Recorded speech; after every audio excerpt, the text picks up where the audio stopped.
নমস্কার বন্ধুরা, আরও একটা নতুন রেসিপির ভিডিওতে আপনাদের সবাইকে স্বাগত। আজকে তৈরি করব জলজিরা পাউডার।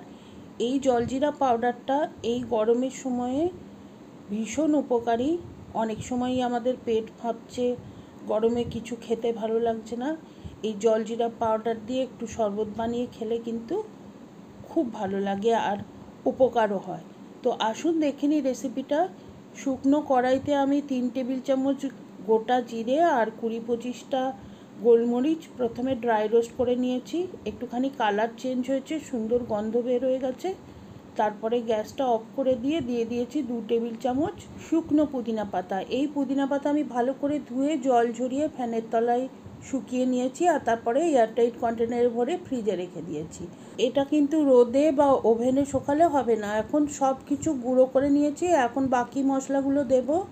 1/2 চা চামচ জিঞ্জার পাউডার, 2 টেবিল চামচ আমচুর পাউডার, 1 চা চামচ এমনি নর্মাল সল্ট, 2 টেবিল চামচ দিচ্ছি ব্ল্যাক সল্ট বা বিট লবণ, আর 1/4 চা চামচ হিং, আর 2 টেবিল চামচ চিনি। এইগুলো দিয়ে আমি আবারও ভালো করে গুঁড়ো করে নিয়েছি। দেখুন আমার জলজিরা পাউডার কিন্তু একদম তৈরি। এখানে যে আদা, পুদিনা পাতা, হিং বা জিরে ব্যবহার করা হলো, এগুলো সবই ডাইজেশনে হেল্প করে। এখন এটা আমি একটা শুকনো গ্লাস কন্টেনারে ভরে রাখবো। আর শরবতটা বানিয়ে দেখাচ্ছি। একটা কাঁচের কাপে নিয়েছি কিছুটা বরফ, 1 চা চামচ দিয়েছি এই জলজিরা পাউডার, আর গ্লাসটা আমি জল দিয়ে ভর্তি করে দিয়েছি। এখন একটুখানি নাড়াচাড়া করে নিলেই আমার এই জলজিরার শরবত কিন্তু একদম রেডি।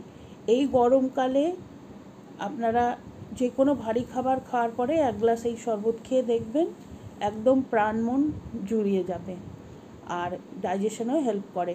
তো আপনারা অবশ্যই বানিয়ে দেখবেন, কমেন্ট করে জানাবেন কেমন লাগলো। আর রেসিপিটা ভালো লাগলে please like, share and subscribe my channel.